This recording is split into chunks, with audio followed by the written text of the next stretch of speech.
وکفا وسلام علی عبادہ الذین اصطفیٰ اما بعد فقال تعالی اعوذ باللہ من الشیطان الرجیم بسم اللہ الرحمن الرحیم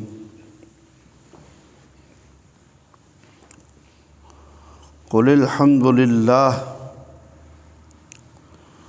وسلام علی عبادہ الذین اصطفیٰ اللہ خیر عما یشرکون۔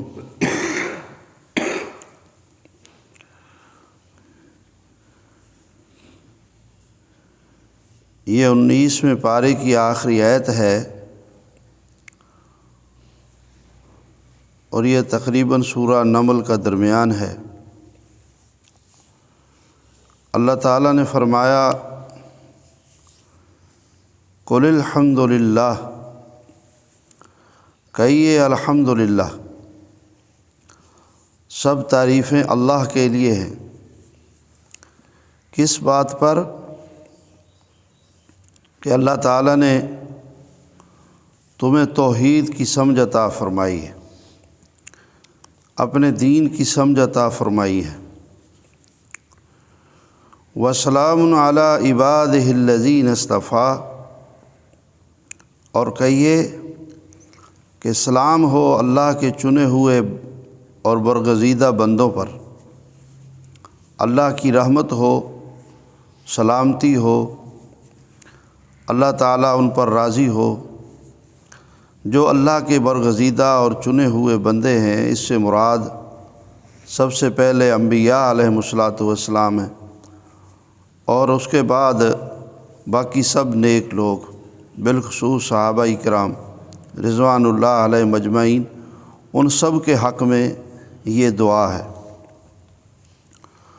اور دوسری یہ بات کہ مفسرین نے اس آیت سے یہ بات سمجھائی ہے کہ اللہ تعالیٰ نے یہ گفتگو اور بات کرنے سے پہلے کا سلیقہ سکھایا ہے، اور یہی خطبہ مسنونہ کا خلاصہ ہے کہ جب تم بات کرو تو سب سے پہلے اللہ کی تعریف کرو، اور پھر اللہ کے نبی کے اوپر درود و سلام پڑھو، اور اللہ کے نیک بندوں کے حق میں دعا کرو، اور اس کے بعد اپنی بات کرو۔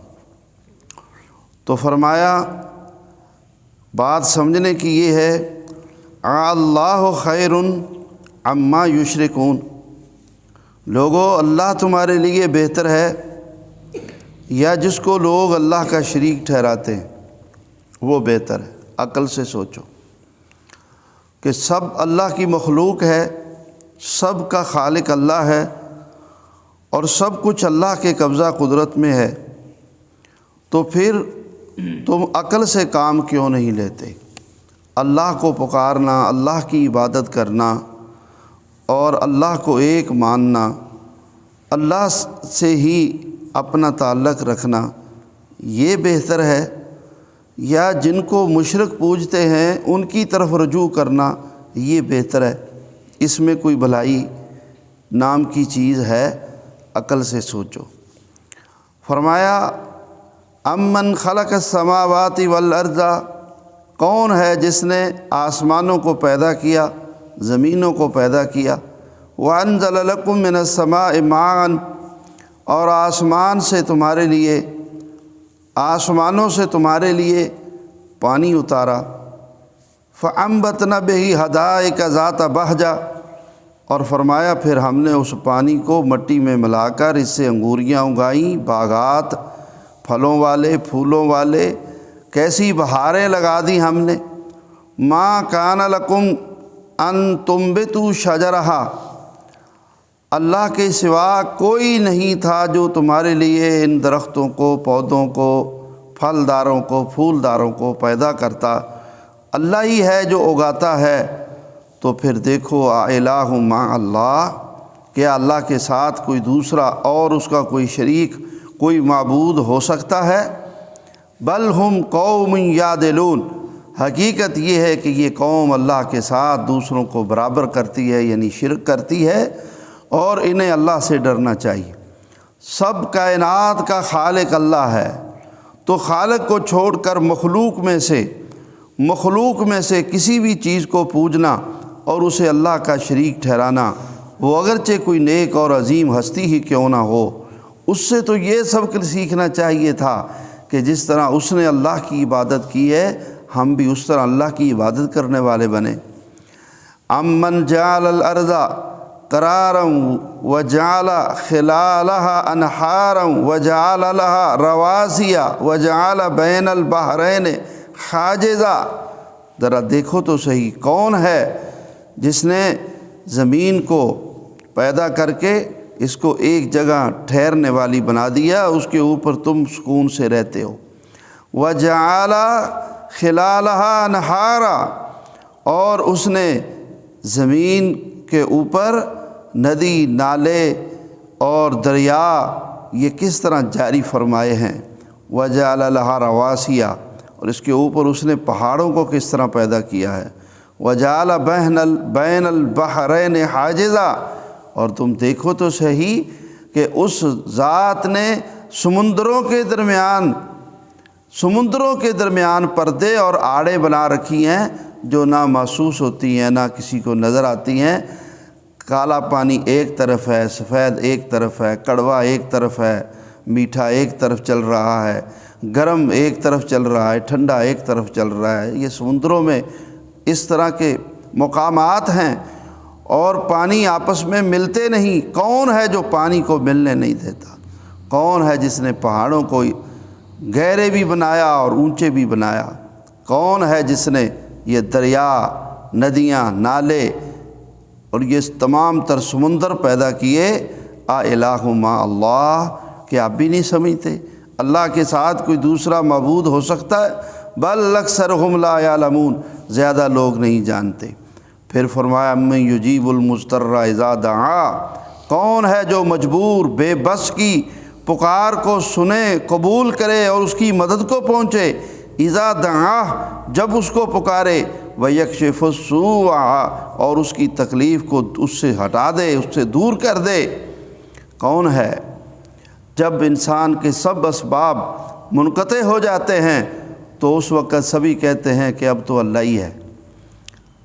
بے شمار مثالیں اس کی، مریض کا علاج کراتے ہیں، ڈاکٹر حکیم جواب دے دیتے ہیں، لوگ پوچھنے والے آتے ہیں کہ کیا حال ہے بھائی تمہارے بیمار کا؟ کہتے ہیں بس جی اب تو اللہ ہی ہے۔ انسان مقدمات میں جب اپنا سارا زور لگا لیتا ہے، لوگ پوچھتے ہیں جی اب کیا صورتحال ہے؟ کہتے ہیں جی بس دعا کرو اب تو اللہ ہی ہے، ہم نے تو ساری کوشش کر لی، اب تو بس اللہ ہی ہے۔ اور اسی طرح انسان جہاں پر انسان کے اپنے سب اسباب اور سب کوششیں زیرو ہو جاتی ہیں، ہنالک الولایۃ للہ الحق، تو وہاں پر مدد، وہاں پر کارسازی اور وہاں پر فیصلہ اور وہاں پر طاقت اور قدرت صرف اللہ کی چلتی ہے، صرف اللہ کی چلتی ہے۔ انسان بے بس ہو کے رہ جاتا ہے۔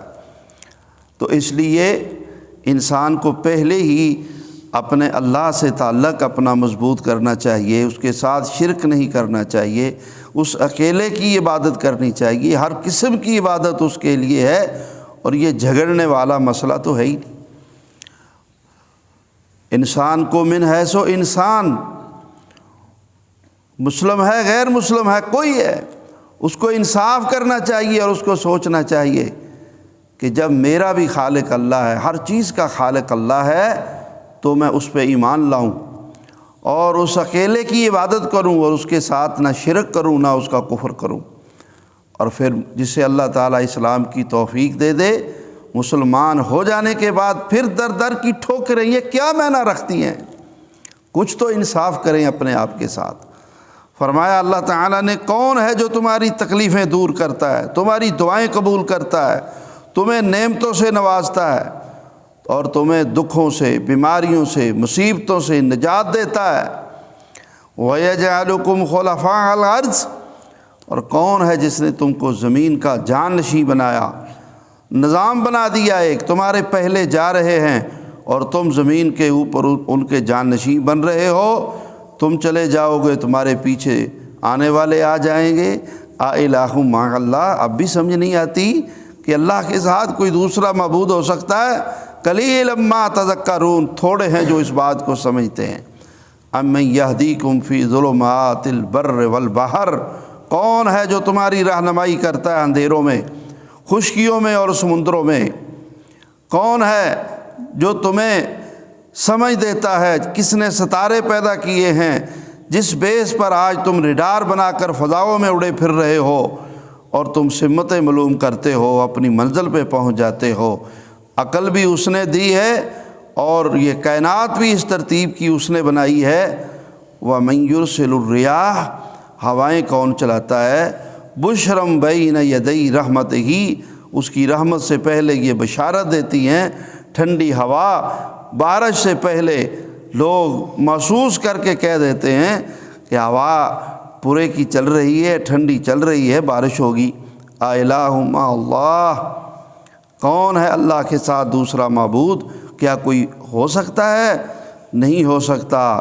تعالی اللہ عما یشرکون، اللہ بلند و بالا ہے جو یہ اللہ کے ساتھ شرک کرتے ہیں۔